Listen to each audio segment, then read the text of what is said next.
Big Buck Registries, Big Buck Podcast, episode number 63. Jim COGAR from TrophyPursuits.com, Conan the Buck, and the story of the stolen antler.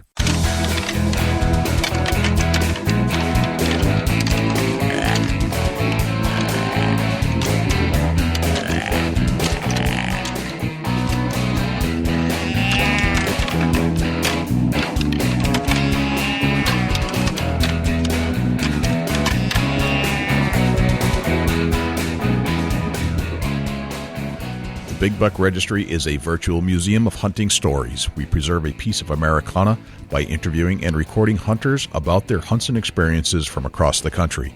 And who knows, maybe we'll learn a thing or two along the way that'll help us take our hunt to the next level. Hi, I'm Greg Rich with Hunt Masters. You're listening to one of my favorite podcasts on iTunes, the Big Buck Registry, Big Buck Podcast. Hi, this is Jackie Bushman of Buckmasters. You're listening to my favorite podcast, Big Buck Registries, Big Buck Podcast. This is Kyle Weaver with the NRA, and you're listening to the Big Buck Registries Big Buck Podcast. Welcome to another episode of the Big Buck Registries Big Buck Podcast. I'm Jay Scott, and on the other line I have Dusty Phillips. What's happening, everybody? What's going on, Dusty? You know, it's another day closer to hunt season. Yep. It's another day closer to the adrenaline rush. If I shoot the buck that I'm after this year, I'm throwing my bow out of the tree stand just because I can. Just to say that you conquered the king of all bucks. Yeah, absolutely. You know, I'm just swinging my bow right out of the tree. I'm gonna watch it bounce off the limbs through the woods. I've always wanted to do that. Interesting. I think you're a little disturbed, buddy. Well, you know, it's just one of them things where I want to do it. All right. I don't know why. I mean, I hate to waste a good bow. Don't get me wrong. I'm not like a guy of money or anything, but it's just one of them things where I want to whack a bow or whack a buck. Yeah. And just sling my bow right out of the tree because I did it. Kind of like it's like a touchdown. You know, you're spiking the football. Spiking the football, throwing in the crowd, or throwing a plate in a fireplace because you had a great dinner. Whatever. Yeah, but you know, then I got to be reality. My wife will probably kick my rear when I get home if I do that. Yes, she will. So yeah, it's a good thought, I reckon. I see where you're going with this. Now, let's just pretend that you shot the buck of a lifetime. It's like it's the biggest buck you'll ever shoot, and you know that. Would you stop hunting at that point? Absolutely not, because I think that with my 174-inch Ohio stud that I harvested, that could be the buck of my lifetime. So therefore, I'm still hunting. It's not that I'll ever top it, you know, and I'm not expecting to. Right. But I'm pushing and driving hard to. I want to top it. Right. I don't blame you. Ask yourself that. Would you stop hunting if you shot a buck of a lifetime, Joe? No. Because it's more to me than just harvesting the deer. Yeah, absolutely. You know, it's great when you harvest a really nice, mature, you know, just a real great buck. It's awesome. There's no other feeling about it. But then again, it's one of them things where a really nice 150-inch buck comes in, you're like, I'm going to pass. Right. And you should never pass a 150-inch buck in my eyes. You get above 150, that's a great buck. Right. Yeah, I don't think that I could ever stop hunting until I physically can't do it anymore. And I don't know if I'll ever mentally reach the phase at which I will say enough's enough. I don't think I will. I might be 90 years old, but I'm still going to have that desire to get outside and breathe some fresh air. Right. I failed. I harvested my big buck 2010, and I failed to harvest a buck in 2011. And I had some really nice bucks walk by, and, you know, just it was a mental thing. It messed with my head. I was way better than a 150-inch buck, and it was a big reality check when I had a big bowl of tag soup in 2011. Stuff tastes awful, doesn't it? It's just the worst, you know. I was like depressed. Like I went a whole summer of thinking, man, what did I do wrong? Why didn't I shoot these bucks that I saw? Right. You know, in our eyes, any buck is a trophy. There's no doubt about it. You harvest a buck, you're doing something, and it's a trophy. No matter what size, you know, it's a trophy. But when you get, you know, I'm fortunate, blessed that Ohio has some nice chubby tines, big bucks that I can chase, and you know, passing a good buck to shoot a great buck is kind of where I'm at right now in my hunting career. Right. But there's always that thought of meat in the freezer too. Yeah. You know, it's not always about the antlers. No, it's not. It's about the meat. It's about the hunt. It's about being outside. It's also about, you know, any animal whose life you take is worth the recognition of trophy. I mean, that's some serious stuff, you know. Yeah, absolutely. You should have a little praise for every animal you take down. No, it's called Chubby Tines Outdoors and the Big Buck Registry, but in reality, you know, it's all a trophy in our eyes. You take the life of an animal and you're going to eat it. Yep, that's a trophy for sure. Yep, even if you're raising your own cattle or animal, you know, you should have a lot of respect for that. And I think this is where the people who are the antis fail to recognize that there is a tremendous amount of respect that you earn and understand when you do this. Yeah, they will never get it. I agree, and you know, it's like PETA, people eating tasty animals. You know, right? Yeah, and that's you know, a big funny joke, but the reality is there's a lot of respect to go and there's just a lot of respect for the animal on our side, the hunter's side, way more than they don't respect it at all because they wouldn't understand. Right. It's not about food on the table. No, it's not about a family event. It's not about the reward of bringing the groceries home with you. Right. So much to do with that stuff. All right, enough bashing PETA. Let's get off. That. I gotta tell you, I talked to Mark Clifford at Premier Outfitters. What's Mark doing? What's Mark up to? They're all jacked up, man. Kentucky season opens this Saturday here. Yeah, he's been doing the countdown every single day. It's like 3 days, 2 days, 1 day. He is jacked up. Somebody at Premier Outfitters is going to whack a monster velvet buck this weekend. I got a feeling. Yeah, you know, you've said this a few times now that you think the next world records come out of Kentucky, and from what I've seen, I got to agree with you, man. Yeah, it's going to happen. I think it's going to be a typical too. You know, nothing against Milo or the Johnny King buck, but man, Kentucky has got some stud typical bucks down there. Yes, they do, and every year they just seem to get a little bit bigger. Something's coming big out of there. I think this is going to be a big year. I'm hoping it's a big year for everybody. Yeah, I do too. I think the crops are here. You know, definitely in Ohio, the crops are here. The acorns are here. It's just the right conditions for some great antler growth. I agree. Absolutely. It's been a great year for crops and the deer. I've just been seeing a lot of big deer in New Hampshire and relatively speaking in other parts of the country. Those Maryland deer I showed you a picture of the other day, those are monsters. Yeah, they're nice. Yeah. Daylight pictures, you know, you got to figure a buck that's getting its picture taken in the daylight is a buck that is harvestable. Mm-hmm. Exactly.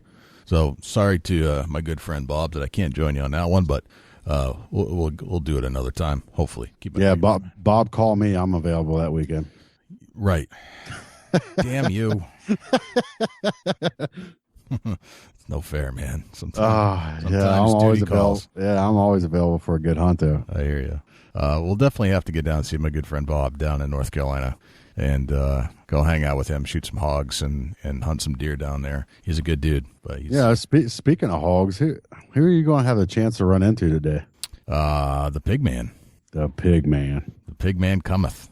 I texted Sean Davies the other day from Wildcom, and I said, "Hey, is this true that the pig man cometh this Saturday?" This was earlier in the week, and he said, "Yes, in fact, he is." So I am gonna go see the pig man. His real name's Brian Quattro or something like that. Right on. So he's an interesting feller. He really is, yeah. I was watching some Apocalypse 2014 on YouTube. Apocalypse. Love that. That's great. Yeah, him and Nugent flying around in helicopters with automatic weapons taking out hogs. You might be a hunt neck there. Yeah. I mean, and let's face it, man, we're getting overrun with them in parts of the country. So oh yeah, you have to take some drastic measures to kind of keep that population under control. That looked like a pork factory that you posted from Texas the other day. I know. Did you see that? It just kept coming and coming and coming and coming. It was nuts. Yeah, I was like, wow, look at all this bacon. Man. My mouth started watering. I see so much bacon. I mean, the only good thing that I can see about having an overpopulation of wild hogs is that you get plenty of pork. Yeah, absolutely. And they'll till the ground for you. That's a fact. Yes, they will. Yes, they will. Speaking of great hunters and people who have harvested great big bucks, who do we have on the show today? Jim COGAR. Jim COGAR. Trophy Pursuit. That's his new venture. But the interesting thing about Jim is that he is not a celebrity. He's not on TV. He's just one really good hunter. Absolutely, and another example of Ohio monster buck. Yep. It was the winner of the Golden Laurel. Did I say that right, Jay? Golden Laurel, I think it is. Laurel, that's correct. Buckmaster's Golden Laurel Award, which yes. means that he took top dog for all bucks submitted to Buckmasters for the year of the season 2013-14. Yeah, that's speaking for itself. I mean, think of all the bucks you get submitted there. Wow. Yeah, absolutely. And congratulations, Jim. Yeah. So we get to learn from Jim every little detail about the hunt, and all the things he does to make himself successful in the field. And he's not trying to show off. I mean, he just likes to hunt, just like the rest of us. So I'd like to get him on the line right now, if that's cool with you, Dusty. Yeah. What are you waiting on? Let's do it. Well, let's roll. Jim COGAR, welcome to the Big Buck Registry's Big Buck Podcast. Thank you very much for having me. I appreciate it. Hey, we're psyched, man. We've, from a distance, we've become a big fan of yours through different stories and things you've sent in to us by Facebook messages or following you on Buckmasters, and you're always there. And we appreciate that. But you also have a special gift for deer hunting, we noticed. Well, I've certainly been fortunate over the past couple of years. I think luck has been on my side a little bit, but I've been pretty fortunate. I got to step in here. All right. Yeah, I'm fortunate enough to follow Jim on his Facebook page. Yeah, me too. These bucks are like coming up swimming in his pool in his backyard. They're like right out your back. They're right out the back door. Yeah, that's Delaware County at its finest. Delaware County in Ohio is the fastest growing county in Ohio and top 10 or 15 in the United States. And there's so much development around here that, urban hunting has become, critical. A lot of the bigger farms have been parceled off. There's subdivisions going in everywhere. And, these large farms that you see on TV aren't necessarily around every corner anymore. We're looking at, 5-acre woodlots and, if you're lucky to get something 100 acres, that's a pretty big farm around here. Absolutely. I had to throw it out there that the bucks are literally in your backyard. All right. So where are you, Jim, geographically speaking? I live in Powell, Ohio, just north of Dublin, Columbus area. Okay. And Dusty, how far is that from you? About like an hour at the most. Like I can be in Columbus, Ohio in 45. So I'm giving myself 15. How far past Columbus is it, Jim? Sure, on 270, you're probably about maybe 20 minutes outside 270. So it's about an hour and 5, hour and 10 minutes. Yeah, somewhere around there, yeah. Gotcha. So do you literally have deer swimming in your pond in your backyard? Well, I wish they were as punful as Dusty makes it sound, but a lot of times we get, you look at TV shows like Deer City, USA, and they do a lot of hunting around the Columbus area. A lot of times we get that reputation for just a high deer density in these small lots. But, they're around. They're not as plentiful as they are in more of the eastern counties, but, gotcha. We have our fair share. Well, that's cool. It's always good to have deer hanging around. There's nothing wrong with that at all. Monsters. Nothing at all. I'll take it. Yeah, monsters. All right, Jim, we got a lot to talk about. And in the pre-show chat, we covered a couple of things, but there's some stories that I want to hear from you, because I know you're involved in some of these things, but I've been curious just to hear the story behind a couple of the deer you shot. Sure. The stolen antler story, the whole thing about trophy pursuit and the Golden Laurel Award. Those are the four things I'd like to cover tonight, if we could. Yeah, sounds great. Let's talk about the stolen antler story first. Okay. You had sent me an email a while back to say, hey, can you post this out on Facebook, because we need to locate these antlers. Can you tell me where all that started? Yeah, absolutely. I used to work for Delaware County Health Department, and from time to time we would have certain workshops or events in one of the metro parks that are here in our county. And over the years, I would talk with some of the park rangers on staff or some of the naturalists that were in the nature center. And I noticed that I was in the park office one time, and they had this amazing world-class shed. It was, 6-point typical, pushing 100 inches. And obviously I asked to hold it and asked about it. And they found it, underneath the bird feeder of all places, right outside their observation window. Oh, and wow. They never did find the other side. But they never really quite had it out on display. It was kind of in their office and using it as a paperweight. And I'm like, oh my goodness! And so naturally, you see a shed of that caliber laying around. It's gonna stick in your memory banks. Sure. And so I had, that was several years ago, and a buddy of mine called me one time and said, "Hey, I'm just want to give you a call. I'm heading to the Metro Park to go for a little hike, get in shape over the summer." And he's a deer hunter, outdoor lover, and he was just, heading that direction. I said, "Hey, make sure you stop by the nature center when you're there. There is a shed that will just, blow you away." And I described it to him. So sure enough, he went in there and asked to see it. And the person working the front desk said, "You would not believe this, but it was stolen 4 days ago." And I'm like, "Oh my gosh." So when my buddy told me that, I'm like, "You got to be kidding me." So it occurred to me that I actually had pictures taken with me holding the shed, and the pictures were actually taken several months prior. Well, actually, it was April of 2013. I had the pictures taken there by Ed Waite. Yep. I met with Ed Waite, the Buckmaster scorer, and he was scoring my buck. And he actually scored that rack, that shed. And so we not only had photos of me with the shed, but we also had the score sheet to go along with it. And so I said, you know what? With social media and the amazing, huge network of hunters and outdoorsmen we have, eyes and ears everywhere, this is worth getting out there. So, I contacted you guys, Ed Waite, and obviously he's well connected, and it just spread like wildfire. Right. And primarily with the help of you, trophypursuit.com, Mike Hanley, Ed Waite, and a few other individuals, I think within 48 hours we had that shed identified and the person who had it.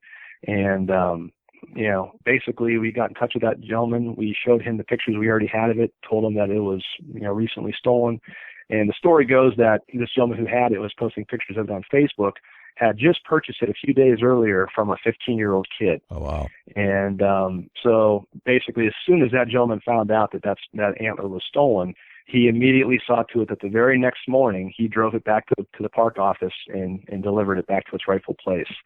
And I just thought that was an amazing story. And so when it came time for me to write a blog for trophypursuit.com, I had to write all about it. And it was a very interesting piece, interesting story to hear about, with a good ending, with a happy ending that someone would like to hear.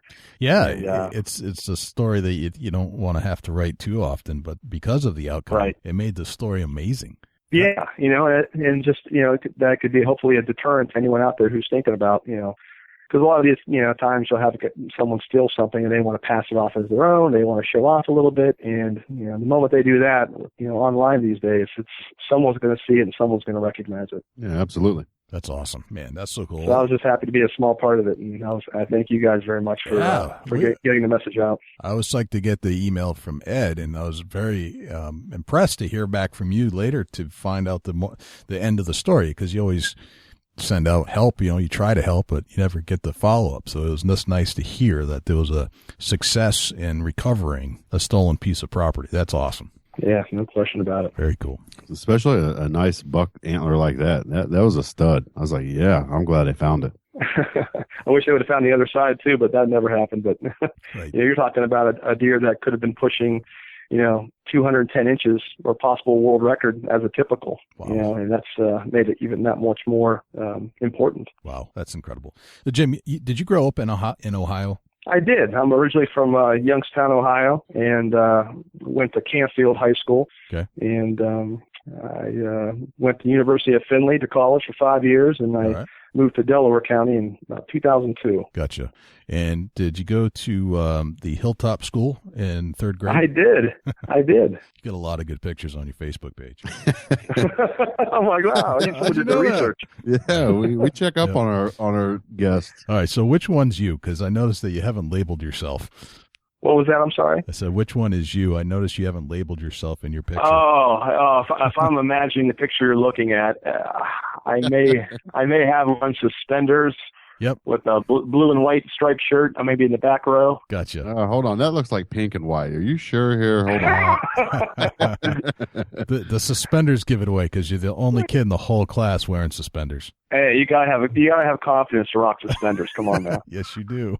It's whatever my mom laid out on the couch for me to wear to school that day. I hear you. Yeah. Yeah. Okay. So I actually picked that kid out as I thought that was you. So, all right. Excellent. All right. So now I know what you looked like in the third grade. There you go. All right. So tell us about, looks like you're involved in football growing up a little bit. Yeah. I played Pee Wee football, all the way through high school, and I was fortunate enough to get a scholarship to the University of Findlay. It was a Division II school, Yep. And I was torn between, do I go to Youngstown State, which was, obviously the school I grew up watching. Jim Trussell was the head coach at that time. I've actually known him since I was a little kid. One of my best friends at the time, his aunt is Jim Trussell's wife now, so I knew him since I was a kid. He recruited me in high school, but I was also recruited by Findlay, and I was a running back, and so I had the decision to make: do I want to go to Youngstown State or Findlay? And Findlay actually ran a wishbone offense, which had a 3 running back backfield, and versus Youngstown State, which was primarily a 1-back set. And from a playing time perspective, I said my chances are better with the 3 backfield set and offense. So I went with the University of Findlay, and it worked out great. Matter of fact, our first year, 1997, we were 14-0 national champs, Division II. And wow, that's awesome. Yeah, it was quite a story, quite the year. And I was just happy to be a part of it. Congratulations. That's fantastic. It's always nice to finish number 1 in something, isn't it? That's nice. It sure was, yeah. So has hunting been a part of your life from day one, or is it something you got introduced to later in life? No, you know what? Some of the earliest memories I have probably go back to, at least kindergarten. I can remember I actually grew up across the street from the school for a few years. I first went to the first elementary school, and I would run home across the street after school. And I remember running up the driveway in the fall and running to the garage and running in the garage door to see if there was a deer hanging up in the garage. If my dad was out there for gun week or, archery, I wanted to see. I knew he was gone. I'm like, did dad have any luck? Did dad have any luck? And so, as long as I can remember, I was a fan. I wasn't necessarily in the woods yet, but I was wanting dad to bring home whether it was a buck or a doe or whether he had gone rabbit hunting. So I just couldn't wait till I was old enough to go out myself. And, playing football, and I think in middle school and high school, I played 4 sports. So I was always so busy. Wow. And, I had very little time. If I got out, to hunt, rabbit every so often and hunt deer just during gun week, I was looking forward to those times. So it wasn't really until, after college, after I was done playing football and track in college, in 2002 is when I finally had more time on my hands, more resources to be able to, pursue the passion that I always wanted to pursue. And that's when it really took off. Gotcha. So you live that busy athlete type lifestyle in high school, in college, and then life slowed down just a little bit for you, and you're able to pursue this other thing that you really loved. Exactly. Yep. Awesome. Very nice. Wife and kids? Yes, I have. I've been married for a little over 10 years now, and my wife Summer and I have a 5-year-old daughter, Kenzie, and a 2-year-old son, Crew. Beautiful, beautiful. Yeah. And when do you start taking your kids hunting from here on out? Well, I tell you, I'm always looking at the rules and regulations to say, hey, is there a minimum age, and what does it take to get the kids out there? And I believe Ohio doesn't necessarily have an age minimum that you need to be in order to take the kids hunting, but I think if they're not quite old enough to take that hunting safety course and test, I think there's like a 2 or 3 year apprenticeship program that they can go out with you and hunt as an apprentice. Gotcha. And not necessarily have to have it the test. So I'm chomping at the bit. I want to be careful and not, expose them too early or overdo it to where it turns them off. Right. I was fortunate to have and still have a great relationship with my dad to where we get out all the time and hunt. And I would love to have that with my children. So, whether it's just taking them for a walk, checking trail cameras now, going fishing, I'm always exposing them to new things. If I find earthworms in the yard or different insects, have them hold it in their hand, just small baby steps. So, when they get a little bit older, they're ready for maybe a squirrel hunt or a turkey hunt, something like that. Right. Very cool. Excellent. Well, it sounds like you've got a good foundation for hunting from your background. You've been pretty much doing your whole life in various amounts, but you've found a home in the outdoor world. Let's talk a little bit about this amazing deer that you harvested that's going to lead to the Laurel Award, which we're going to talk about in a little bit.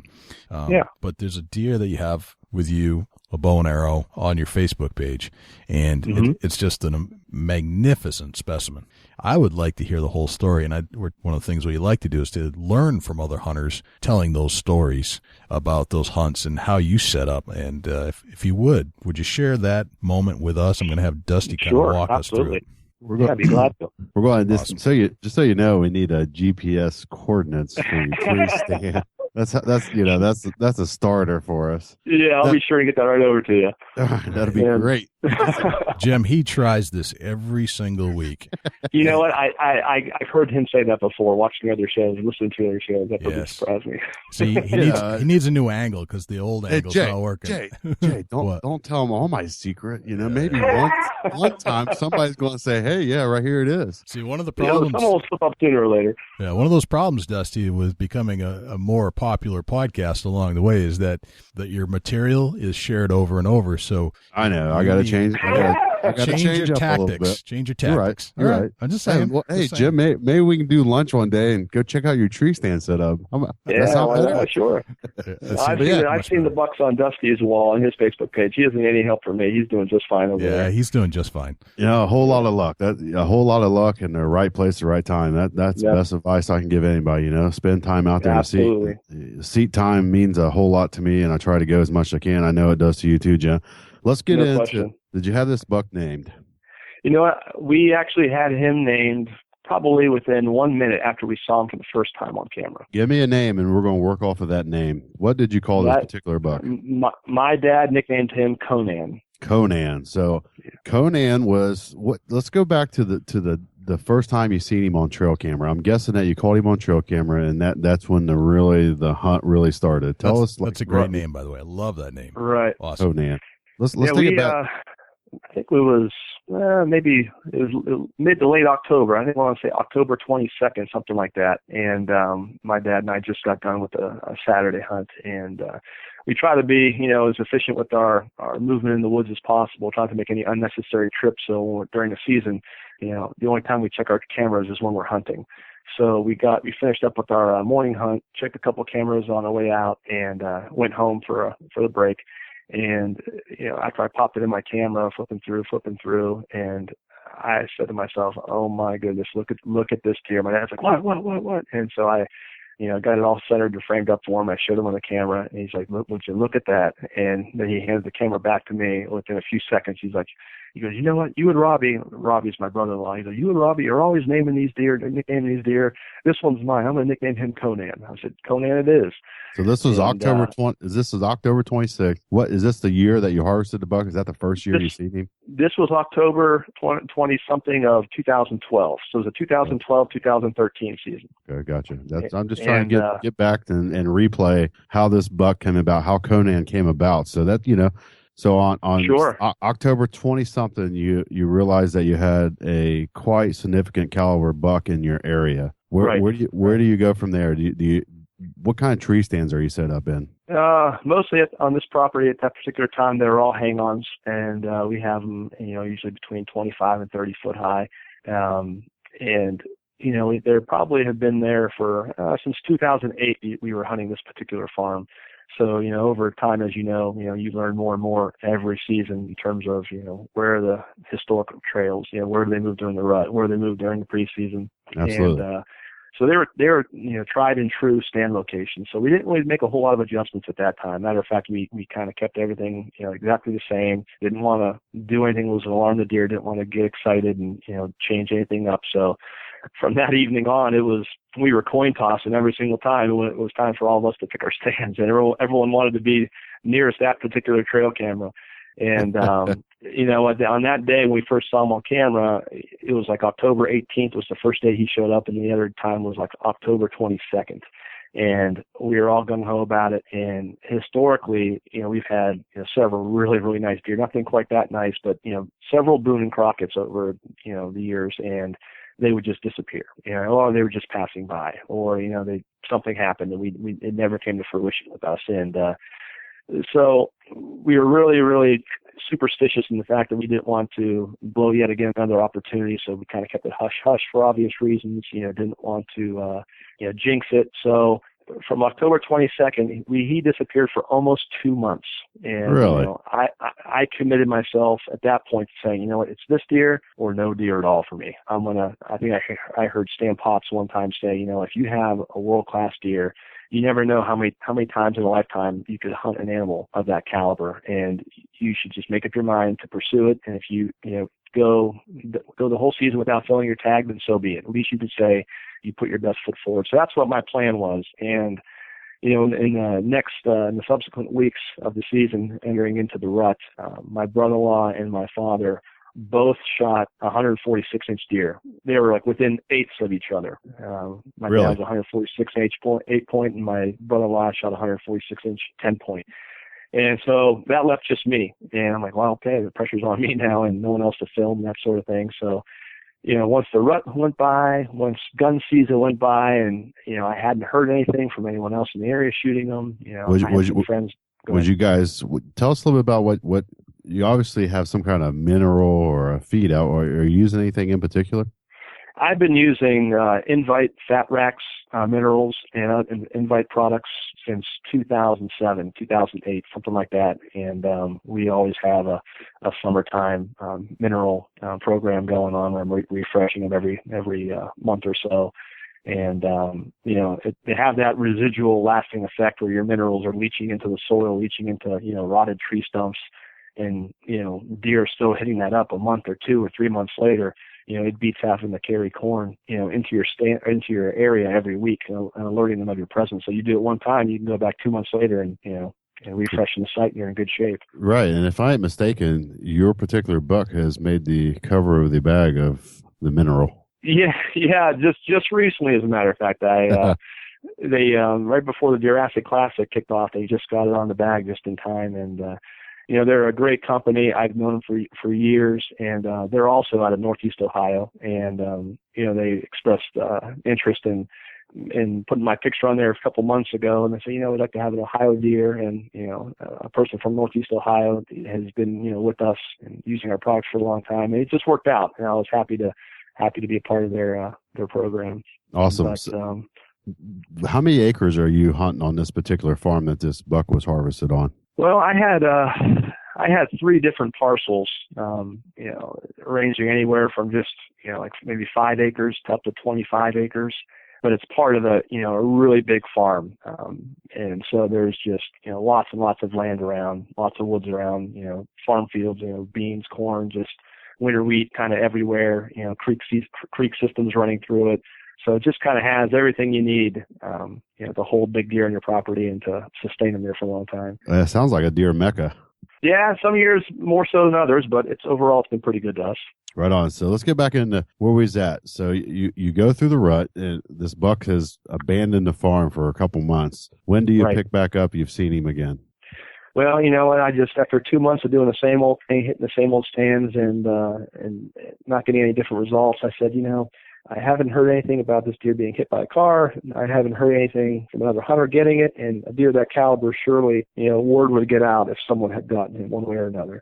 And I said, I gotta, and time was really, really tough for me at that time. I just got done with my week off from work where I take off during the rut and didn't really have a whole lot of time left other than the weekends. I was just being a weekend warrior at that point and had a lot of out-of-town obligations I had to take care of. And, so one day in particular, on a weekend, I had one day to hunt. And I said, rather than hunting the same stands, I'm just going to take this whole day and not even hunt at all. I'm just going to scout. I'm going to take all my trail cameras and put them in all new locations. And I'm just going to look for all new late season deer sign. It was middle December by this point. And so I looked around fortunately we had some snow on the ground, so I looked for all the major traffic travel corridors and think of myself where the food sources would be, the bedding areas, all the stuff we always hear about and read about. And just put them into play. And a week later, I checked my cameras, and sure enough, he showed up on the third camera 1.5 miles from where I had originally seen him. Wow. And so it was game on at that point. I had to kind of put a new game plan together. There wasn't really a whole lot of trees to choose from that would be conducive for a hang-on. So I actually took down one of my old 15-foot ladder stands and put it down in the creek bottom up against a big oak tree, and where I thought I would have the best chance just from the perspective of having the lowest impact exit and entry in and out of this spot without, alerting him of my presence. Right. So we're in the late December at this point. Late December, I think December 18th was my daughter's birthday, and that's the first time he ever showed up. And what a birthday present that was! Not really for my daughter, but for me. But nevertheless, it's easy for me to remember the date that he showed back up, December 18th. And from that point on, I said, you know what?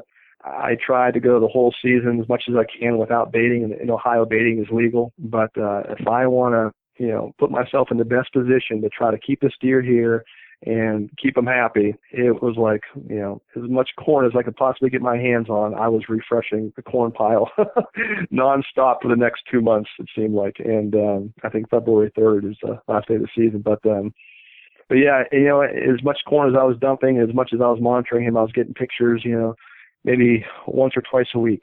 Then he'd disappear and he'd come back, and I was like, where is this deer going? And finally we were into mid-January, and very sporadic occasions where he would show up on my camera. I was wondering where he was going, and I got a call from my buddy who farms across the road from me, and he farms about 1,000 acres, and he goes, Jim, you're not going to believe the deer that showed up on my trail camera. I'm like, oh, no kidding. So I stopped by one day, and sure enough, it was Conan.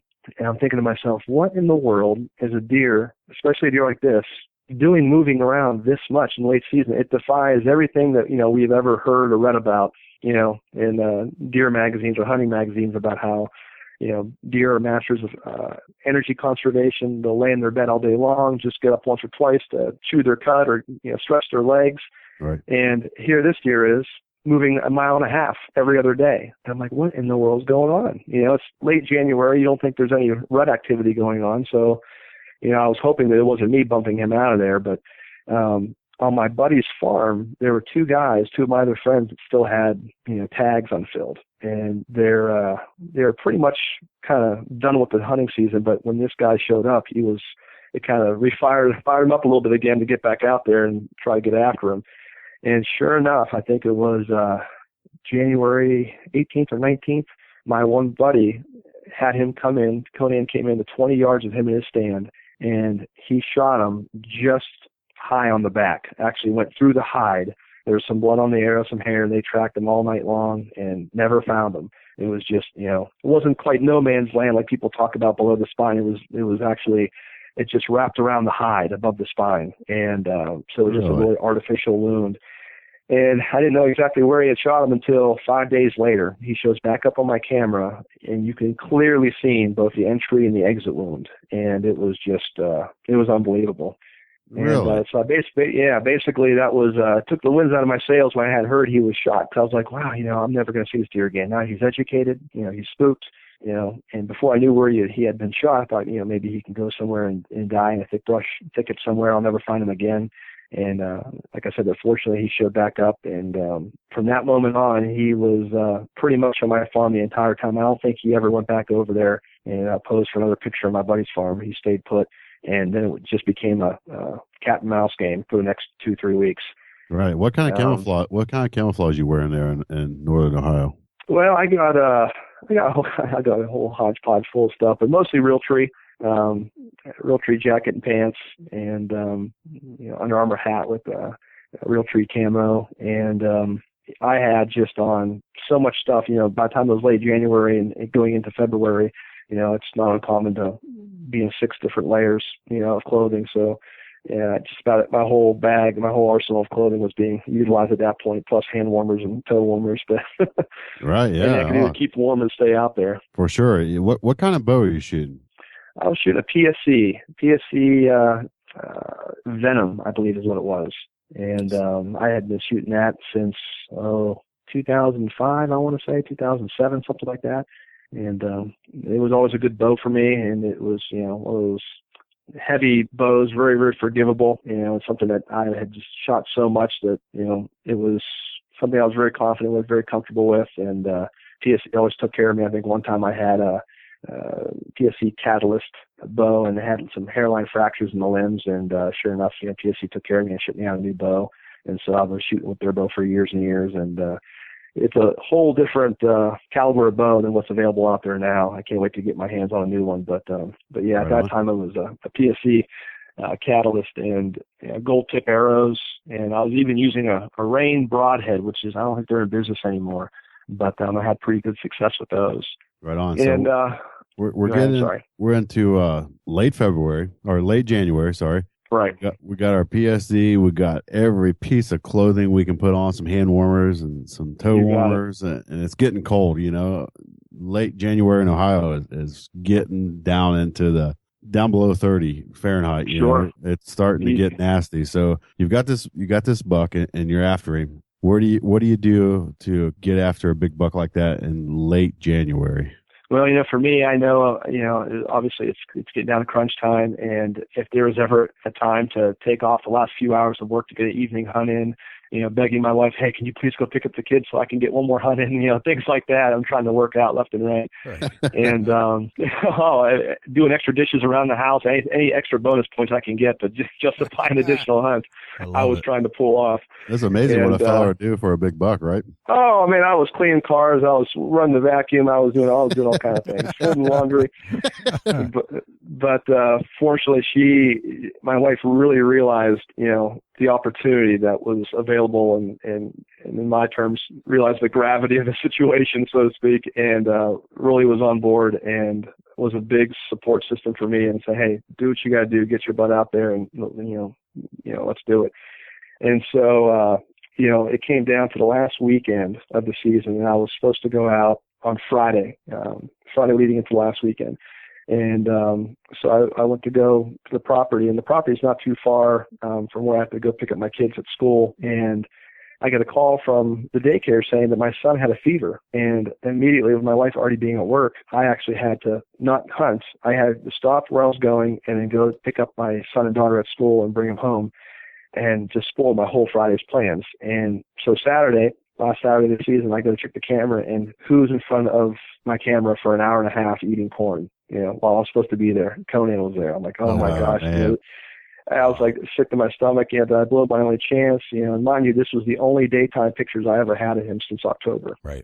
Everything else was, way past sunset, way past legal shooting hours. And, so Saturday I was, pretty optimistic. And I think I saw literally every deer in the woods except for, Conan. And, I figured, well, maybe he ate so much on Friday that he got his fill, and maybe he'll be back on Sunday. So that brings us to February 3rd, Sunday, Superbowl Sunday. Last day of the season. Wow. Yeah, last day of the season. I had all my friends and family. They're calling me, hey, come over for the Super Bowl party. We have a big old spread coming on. It's be a good time. I'm like, me playing football for 15 years of my life, being a big fan, I'm like, I've never missed a Super Bowl party, but I got to miss this one. I'm sorry. So I backed out of all my engagements, and I got dressed up and hit the woods one last time. And I swear it was everything about that day told me that it was going to happen. I even got a call from my mother-in-law wishing me good luck. I'm like, who is this and what have you done with my mother-in-law? I'm like, of the 14 years I've known you, you've never called me to wish me good luck. Wow. And I said, that has to be a sign. That has to be a sign. So, I went on in there and got settled, and probably within a half hour, 45 minutes, he shows up, and I actually got to see him for the first time with my own eyes rather than, a trail camera photo. And I remember thinking to myself, oh my gosh, would you look at that? He actually looks like a different species. Obviously he was so much bigger than anything I'd ever seen before. I'm like, he looked like a pen-raised deer, and the only thing I've ever seen to compare it to. And, he came in and ended up getting spooked off by another deer. He was coming in on a string, and then out of nowhere, this little 1.5-year-old buck emerges and comes into the basically where I had corn spread out everywhere. And, he didn't like something about my setup, and he ran off, and Conan ran off with him. And basically I thought to myself, you know what? He was coming in to eat. He didn't get a chance to eat. He'll be back. Let's just sit tight, stay positive. He'll be back. And from there, he came in, or attempted to come in 2 or 3 additional times within the next hour and a half or so. And now we're getting, and he would just run off. And it was real windy down there. All the deer were real just on edge. And, what would normally take a deer to come out where I can see them and work their way towards me would take them, maybe 15 seconds. It was taking them minutes. That's how painstakingly slow they were walking, how on edge they were. And I had just fresh earth scent wafers all over me. I sprayed down. I took my scent-free shower. I did every single thing. I think I was even like running low on my gas tank. And I thought to myself, I am not getting gas before I'm going hunting. I'm going to if I run out of gas, I have to walk there, so be it. But I'm not getting gas on my clothes. And, but anyway, he eventually comes in for the last time, and it's pushing 6 o'clock. I think half hour after shooting light is like 6:25, 6:27 is when the season ends. And he worked in, worked out, and I had a shot at 40 yards. I had a shot at 70 yards. Wasn't comfortable with either one of those. And finally, that same deer, that year and a half old that came in initially and spooked him off, he actually came down, started eating corn. Conan was 80 yards away up a hill, and he looked down and said, and he honest to God gave the appearance of, that's my corn. If I can't eat it, no one will. And his whole demeanor, his whole disposition changed. He became like agitated, and his ears were pinned back. He made an about face, came back down the hill, and in an effort to push that younger, subordinate deer off the corn. And when he came in, he was at 25 yards. He was standing right next to a tree that I had ranged 100 times before. Right. And he was 25 yards in the dot. And he was facing me, so I didn't really have a shot. And something to the east made a noise. I still don't know today what it was, but it caught his attention. And just long enough for me to come to full draw. And then he proceeded to take 2 more steps, giving me a broadside shot. And, that was all she wrote. I let the arrow fly, and don't remember seeing the arrow hit him, but the sound of the impact alone was enough for me to know that, hey, it's where it needs to be. It's in the vitals. And he ran, 60, 70 yards up to the top of the hill where he had first emerged, and he fell down within sight. Oh, and that's awesome. Wow. I just collapsed, leaned back against a tree, and I probably cried for a good solid, minute or so. Such an emotional roller coaster. So you got to see this whole thing unfold that day. You saw so much of them, and still didn't have a shot. It wasn't until the very last moment that you actually were able to do what you set out to do. Right. Wow. And what? Surprisingly, I wasn't too. I was just so happy and so grateful just for the opportunity just to see him. Right. So when he actually ran off the first time, I wasn't even that discouraged or distraught. I was actually like, wow, that was cool. What a great encounter. I'm just happy for the opportunity just to have seen a deer like that. Wow. And yeah, it was pretty. That's amazing. And you heard cool. you heard that infamous sound of the arrow hitting the body cavity. Right. There's nothing like it. It's a sound like no other. Yeah, I agree. Yeah, that's intense. It's Jim, awesome. That's fantastic. You're a great storyteller. Very nice. Well, I appreciate that. All right, so this buck has a huge rack, and where is it sitting right now as far as scoring with like Buckmasters and Pope and Young if it's eligible, right, or Boone and Crockett? Right. The scoring was also very interesting. It was a learning experience for me. I was, always familiar with the Pope and Young, Boone and Crockett scoring system. Ohio Big Buck, they all use Boone and Crockett scoring system. And, basically it kind of confirmed what I already knew. What I suspected was it was a non-typical. It's a mainframe, what I guess, depending on what scoring system you want to look at it, 5x5 or 7x6. Buckmasters looked at it, but after a 60-day drying period, it had a net score of 213 and 4/8, Pope and Young, Boone and Crockett, and as a 16-pointer, had 3 small abnormal points on it, and some other ones that were, as you guys have heard before, talking about the Johnny King buck, having Jay Fish on and Johnny King on, talking about the common base points. Right. And my rack was very similar to that. And so Boone and Crockett, Pope and Young, and Ohio Big Buck kind of did a panel score of it all together. They said, 213 4/8, non-typical. And I think at that time it was number 9 or number 10 all-time Ohio Pope and Young, and number 1 in the county. So number 9 for Ohio Pope and Young, and number 1 for the county. Wow. And about a week later, Ed Waite contacted me, and we finally met up, and he took one look at it, and he goes, "You realize what you have here, don't you?" I said, "Well, no, sir." He goes, "This is a typical deer." I said, "It is?" He's like, "This is typical all day long in our record books, the way our rules read." I said, "No kidding." And so I'm like, "Oh, that's interesting." And I had another buddy with me. We were just talking while he was scoring it, and he came up with the score. It was a gross score of 226 and 7/8. And they don't do any deductions. They have an unofficial composite score, then they have the official score without any inside spread. So without any inside spread, it was 205 and 7/8.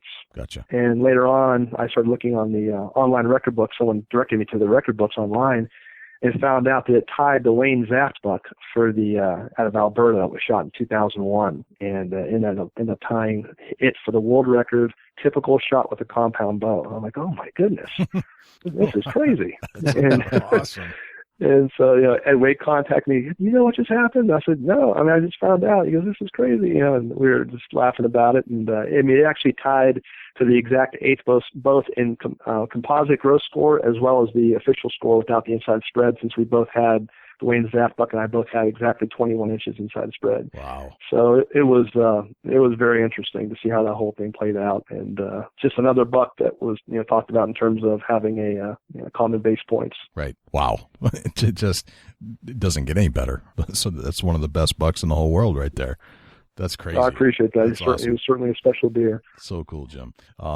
If we could I wanted to run down your gear check again. I know we touched on a few things, but can you just give us your typical setup when you're walking into the woods? Well, I've always been a Drury outdoors disciple, so to speak. And one thing I've always took away from them is, easy in, easy out. So, my setup, equipment and clothing aside, would be to, not go too deep in the woods, not invade their bedding area too quickly, and always make sure you have a easy in, easy out point where you're just, not alerting them of your presence. So, especially for Conan, I was able to drop off a hillside, literally like slide down an embankment right into a creek, walk through the, ankle high water all the way to the base of the, cottonwood that was at the base of the creek. So that was literally, undetectable, or as much as I could be anyway, going in there. But, having, 1,000 gram insulated 18-inch high rubber boots, is typical for me. Real tree mid-season jackets and pants, type of insulation in terms of jackets and pants, with just as much base layers. I wear like 1 or 2 pair of base layers. 3 or 4 pair of wool socks is typical for me. And I have this one polyester sweatshirt that is probably my little superstitious about, in me. I guess I've worn, and I didn't realize I was doing it until I started looking back to my scrapbooks. And I looked back and I noticed that, 4 years in a row when I harvested my buck, I was wearing this particular, and it doesn't say hunting at all. I think it's like a navy blue polyester sweatshirt with like a fleece material with the orange stripe across it. And I had no clue why I started wearing that, but all of a sudden it became good luck. And I think as soon as it turns, 40 degrees or below, I started wearing that thing. Gotcha. Yeah. Cool. That's awesome. It's nice to, there are those garments that you just have to put on. Like there's some that you'll never throw away. Like these are staying in my hunting riggings for life. Oh yeah. I have my lucky socks that have holes in them that are just exactly, at least a half dollar size, and I won't throw them away. I will not throw them away. I don't care. Are those like hunting socks, Jay? Yeah, hunting socks. I think you ought to get rid of them. Nope. No way. I have an Elmer Fudd orange rabbit hunting hat that I refuse to get rid of. Everyone makes fun of me for it. But I've had it since I was like 12, 13 years old. That's awesome. I love that kind of stuff. Yeah. So the buck is a monster. It's ranking up there amongst all the greats of the greats. And this is going to lead to the Golden Laurel Award through Buckmasters, correct? Right. Yeah. It's something I've heard about over the years, and I've checked out on their website, and never you see some of the names on that award, and the Beatty buck, the Bryant buck, just the Brad Germain buck of Ohio. There's just countless others. The Bob Decker buck, Kyle Simmons buck of Iowa. There's just so many just legendary whitetails on there. You see, it's like, oh wow, what an amazing list of specimens they put together here. And I got a call from Mike Hanley, the executive director of Buckmasters, and he told me I was in the running. I'm like, oh my gosh, you got to be kidding me. And just beyond my wildest dreams, just so honored and grateful and so humbled just to be, in the running, just amazing. And, I was told, I think maybe it was a couple months ago that, they had made their decision, and that I would be the 2014 recipient. And I was just blown away, just blown away. Couldn't believe it. And, they told me that, we would come down to the Buckmasters Expo, and they would, present me with the award there. And, one thing I will say about that award, I really like the write-up that they have on their website, and it goes on to just reiterate, what all hunters, need to keep in mind, and I've always felt this way. It's about, although the hunter is receiving the award, it pays homage to the deer itself. Right. You're just a person that happened to be on the property that held such a deer. This award is for the deer, and it's presented to the hunter, but it's to honor the deer and what he was able to grow, and for the amazing specimen that he is. And I've always just, said that to people, and it's a good thing to bring up that they have their that philosophy in mind when they're presenting those awards to people. Right. Very well said. That's exactly true. And so, is it one buck per year that gets the award? Yes, it's there was a couple of years, I believe, if you look back at their at the previous winners, where they had some co-winners. Okay. But they give it to the most significant buck that's entered into their scoring system per calendar year, is how they do it. Gotcha. So this is a pretty exclusive award. I mean, there are a lot of nice bucks shot every single year out there, and you topped them all. Yeah, it's just amazing. It really is. Wow. I'm going down there, I think, next week. I'll be leaving Thursday. We'll, be there for a few days. Right. And, so it really hasn't hit me yet. But once I get down there, I'll be like pinching myself. That's awesome. So cool. Yeah, that's very cool. So tell us what you got going on with trophypursuit.com. I'm of all the things that have happened, that's got to be one of the things I'm most excited about. Trophy Pursuit, they started, I think, in June of 2012.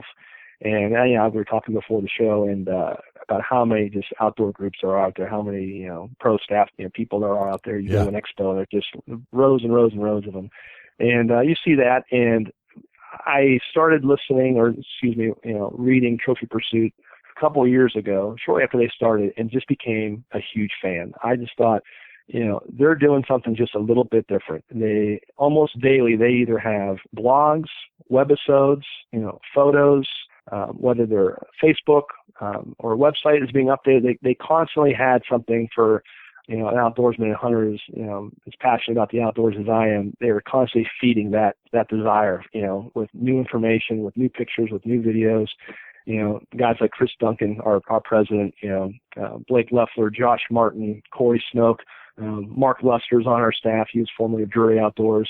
Yeah, there are just a bunch of men and women on our team that are just so talented that I was just a huge, huge fan. And I was just always just reading their articles and watching their webisodes. And about, after a year of just following them almost daily, earlier in 2014, they sent out applications for staff members. And I said, you know what, I've always wanted to do this. I've been approached by teams before. For whatever reason, it didn't work out or I didn't pursue it. And I said, if there's ever a time to do it, this is a team I would love to be a part of. And luckily enough, I was chosen to be one of their staff members and also asked to be a publications editor.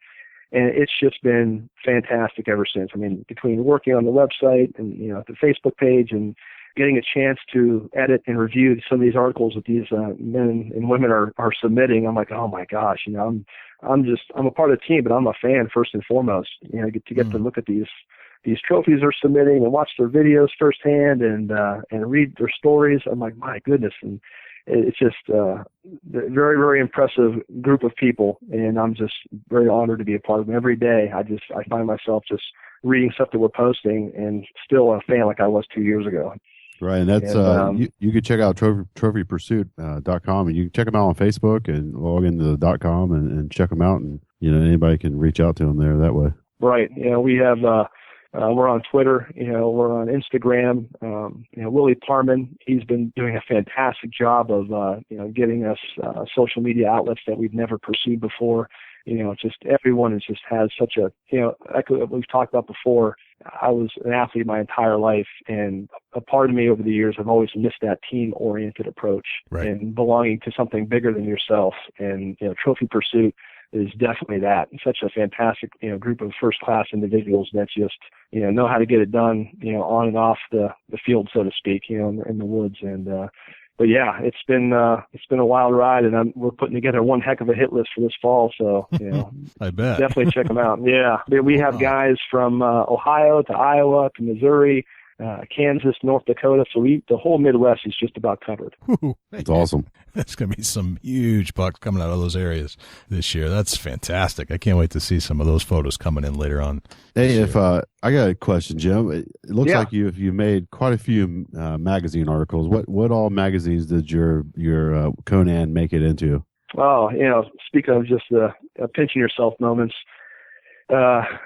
I'd say since sometime in the 1980s, I can remember back to the 1980s, there being like two outdoor magazines laying around my house or my uncle's or my grandparents' house, and that was In Fisherman or Bassmasters and North American Whitetail. And I could honestly remember going back, 25 plus years ago, sitting around the family room in the wintertime right next to the fire, flipping through the pages of North American Whitetail with my dad saying, man, wouldn't it be something if we could one day make it in this magazine?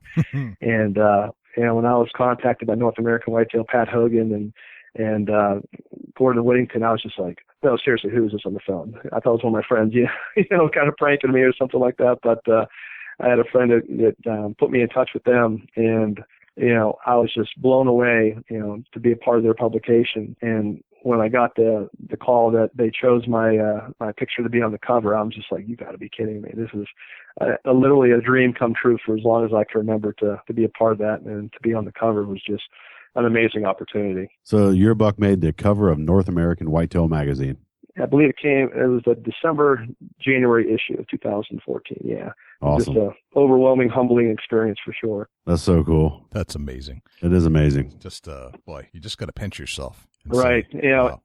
And with Buckmasters, they have their one of their publications is Rack Magazine, and I think just recently on the August issue they put just the picture of the deer mount on the cover of that magazine. Awesome. And Mike Hadley and Ed Waite did just a fantastic job of putting that whole thing together. Just a wonderful spread and a wonderful tribute to an amazing deer. Yeah, I feel you. Like I talk to Ed Waite like more than most of my friends. I talk to him, try weekly, daily sometimes. And, Ed Waite, phenomenal guy. What he does for Buckmasters is phenomenal. What he does for you as an individual hunter is phenomenal. I have nothing but great things to say about Ed Waite, Shout out to Ed Waite. He has, I don't know how many, I think he has 20 plus years of service in with Buckmasters. He's just a phenomenal, loyal, scorer for them. And he's had his hands on some of the most well-known household name bucks in history, going back to the hole in the horn buck, to the Mike Beatty buck,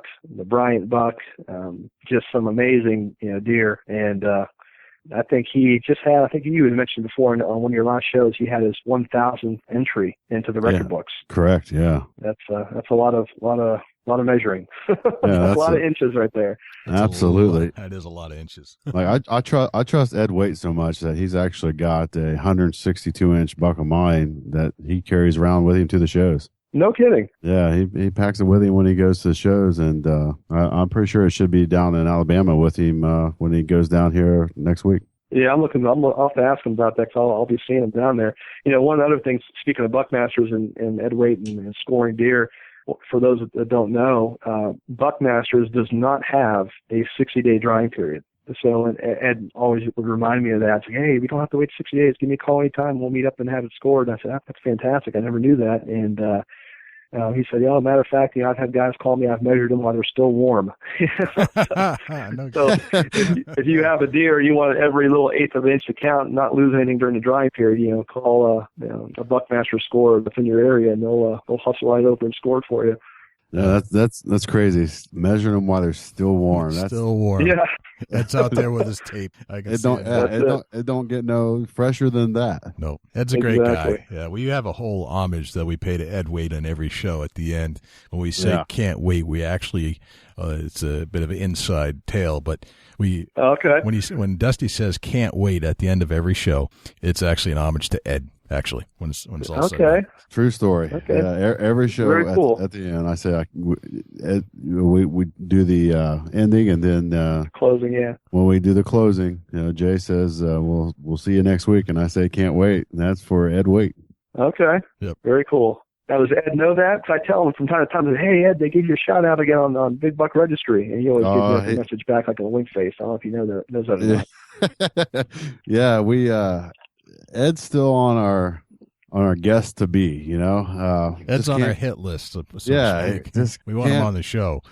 I pry barred on him for our ride up to the Deer and Turkey Expo. He rode up with us, not this past year, but the year before. I pry barred on him. Come on, Ed. Got to join us on the Big Buck Racer, Big Buck podcast. No, I don't think so. He's elusive, isn't he? He's always on the move. He covers more ground than anyone I know. I mean, he'll travel from state to state just to score a deer. Oh yeah. I think he has his little retreat in Pennsylvania that he likes to go to. Right. And he's on the move. One of these days, you guys will get him on the show for sure. Ed's the best. And if I ever need something, like if I have a question about a scoring thing or just a question about deer coming in, I'll send a question to him. He'll respond right away. And he'll engage. He's very informational, and we'll just say hey now and then. Or if there's a deer that shows up on our page he hasn't seen yet, we'll exchange contact information. But he will not come on the podcast. Not yet, anyway. Well, I'll have to work on him a little bit when I see him down in Alabama. There you go. Yeah, pry bar him for us just a little bit. Just hint around to him that, hey, you ought to join the guys at the Big Buck Racer, Big Buck podcast. Yeah, we'll get him there. And if I can hook up with him within next week, I'm hoping to I'm going to send him another buck with him down there to display. Alabama don't have no. They got 125, 130 inch class, but nothing really out of the 150 range. So right, he likes to take him with him. Gotcha. Okay. So, Jim, if you could give us one tip, your best tip for anyone listening that you would used to say is the number one tip that you use going into the woods. Well, I think as you've probably heard on your show many times, I think even most recently with Jackie Bushman last week, he mentioned wind is king. Yes. Wind. Between wind and scent control, that's what you can do to put yourself in the best position to be successful. Between playing the wind and, the motto, the creed I live by is, never give up. The story with Conan proves, it's never too late. Anything can happen, even at the last minute. I started becoming known within my circles of friends as, the late season hunter. For me, I think all my harvests in the past 10 years have been between December 15th and February 3rd. So December, January, and February is when I was getting it done. So that would be my takeaway, is to never get discouraged, never give up, always keep being versatile in where you hunt, run trail cameras. And if it gets too cold, then, hey, you can always put clothes on. If it gets too hot, not a whole lot you could do about that. But if it gets too cold, you can always bundle up the clothing and the hot hands. Take it down to the wire. You can't get them staying at home and sit on the couch like you've heard before. So, play the wind. Don't give up. If your state tells you to hunt till whatever day, use every single day, to try to make it count. Gotcha. Awesome tips. Yes, 100% agree with all of that. That's fantastic. Well, Jim, this has been a pleasure, and thank you for sharing your story about this amazing animal. No, thank you. Pleasure's all mine. That's fantastic. Dusty, any last questions for Jim before we let him go? Yeah, no, I don't think so, but definitely take care of Ed for us and see what you can do about getting him on the show with us. I'll definitely try to do that. Awesome. Thank you. Thanks again. Okay, no problem. Thank you very much. Well, thanks to Jim for joining us on the Big Buck Registry's Big Buck podcast and sharing some tips and tricks and insights and the story behind Conan, the Big Buck. Conan, what an honor to receive that award from Buckmasters. That's some big stuff there. Big stuff. There's always luck involved, of course, but I think Jim is a skilled hunter as well, hunting in a state that can produce big bucks, and he's taken advantage of a very good situation. Yeah, absolutely. And I kid around with him about having the bucks penned up in his backyard, but if you follow Jim on Facebook, you can kind of understand that these monsters are literally in his backfield behind his house. Right. It's pretty phenomenal area, and he's got good genetics, and there's more to come from Jim. I think we're going to see a lot more from Jim. And I know we said he wasn't a celebrity, he wasn't on TV, but making a call right now, I bet somewhere down the road he ends up being just that. Oh yeah, for sure. He's headed in the right direction. Yep. That's a fact. He's a great storyteller. He's connected with the right people. Trophy Pursuit. He's doing editing for stories that are being submitted. And he's charismatic, He's got a good way about him with people, and I think people would connect with him if he actually got in front of a TV set. Oh, absolutely. That's doing great things, Jim, and we appreciate you being on the show with us. Yes, thank you very much, Jim. We appreciate it, and hopefully we'll see you again soon. Jay, how can the people get with you at the Big Buck Registry? Let's see. We've got numerous ways to do it. Let's go to the Facebook page first, facebook.com/Big Buck Registry. If you'd like to submit a deer photo from last year or this year on the Big Buck Registry, go to bigbuckregistry.com/mybuck. We're also starting a photo contest, and we're just going to try it out, see how it goes, see if we get any activity. Basically, what we're going to do is take all the bucks from Monday through Sunday and put them in a little collage, and you can go and vote on your favorite for that week, and that's bigbuckregistry.com/buck vote. So you can go there.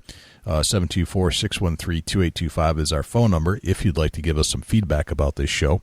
You can always email me, jay@bigbuckregistry.com. And if you'd like to listen to this show and any other show, you can go to iTunes, which is bigbuckregistry.com/iTunes, or on this other component or place where you can listen to podcasts. It's called Stitcher, and that's bigbuckregistry.com/Stitcher. And then you can always get the direct links right off of our website at bigbuckregistry.com. Wow, that's a mouthful. Dusty. That's a lot of big buck. It's a lot of big buck going on, man. You are big buck, that's for sure. I love it. All right, so how can we reach you over at Chubby Tines Outdoors? I'm kind of disappointed that I can just say this twice. Check us out, facebook.com/Chubby Tines Outdoors. Shoot us a message. Let us know what's going on in the woods. We're looking at hit list bucks right now and checking them out, seeing how your food plots look, and just kind of doing your own little blog on Chubby Tines Outdoors. That's for the hunters, and that's what it's there for. Right. Then you can find me at Dusty Huntneck on Facebook. Man, you got it easy. All right, so before we leave, we got to do the Chubby Tines tip of the week. What do you got for us this week, Dusty?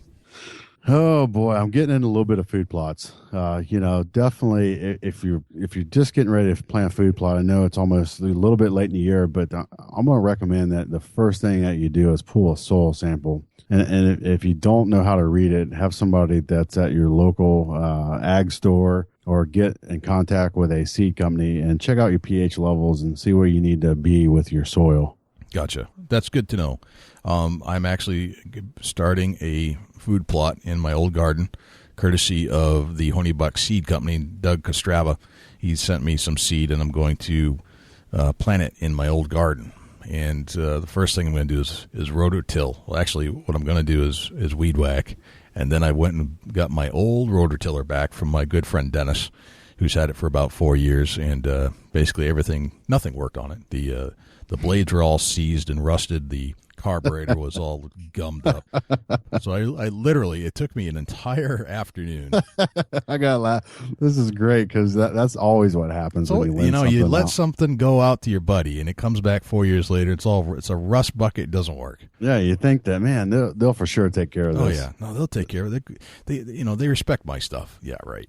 So I basically broke down the entire carburetor, rebuilt the whole stupid thing, got it all cleaned up, got the blades off, greased them up a little bit, and now it runs better than it did the day I bought it. Yeah, that's it seems to be the routine. If you almost know nowadays if it's going out, it's coming back messed up. Absolutely, it just drives me crazy. But it is always fun to tear down carburetors. So just the way it is. I do have to do a soil sample, though, so I'm glad you mentioned that in the Chubby Tines tip of the week, because I need to do that, and Doug gave me this box and mail it away and all that kind of stuff. Is there any way I can do it at home? Yes and no. A lot of times, like if I do something at home, it's kind of more or less a trial and error because there's no way to really test your soil. I mean, you can get they make like tabs that you can poke into like a liquefied dirt. Yep. That'll pull the minerals and then it kind of give you the research of your dirt. Okay. Don't recommend it. It's not very effective and efficient. Okay. But most time you figure out your lime per acre. Obviously you're not doing quite an acre. No, not even close. Just a little garden. Right. There's recommendations online that you can look up about soils, and a lot of it's based on acreage. Gotcha. But it's really tough to pull a soil sample on your own and actually be able to break it down and figure out exactly what's going to give you the tonnage of your food plot. Okay. Gotcha. I'm hoping to make it basically have food around for these deer in my area late season. So I'm going to start the growing season now, so that when that's all done growing, it's the only thing left around, really. Yeah, and it just it'll draw them to it when cold weather hits and a little bit of snow starts to fly. That late season harvest is a lot of times related to a food plot. Yep. So that's kind of my goal. So if by chance I strike out at all my other spots, and the deer have been basically pushed out of their other areas, and this becomes their sanctuary in this areas near my home, then I'm going to use that as a late season tactic. We'll see what happens. Absolutely. So, well, man, I think we've touched on lots of stuff. Thanks again to Jim COGAR for joining us on the Big Buck Podcast, and wish him well this year. Yeah, absolutely. Good luck, Jim, and we really appreciate you coming on the Big Buck Registry Big Buck Podcast. Absolutely. Well, I think that's a wrap, man. This is Jay Scott. And I'm Dusty Phillips. And this is the Big Buck Registry's Big Buck Podcast. See you next week. Can't wait.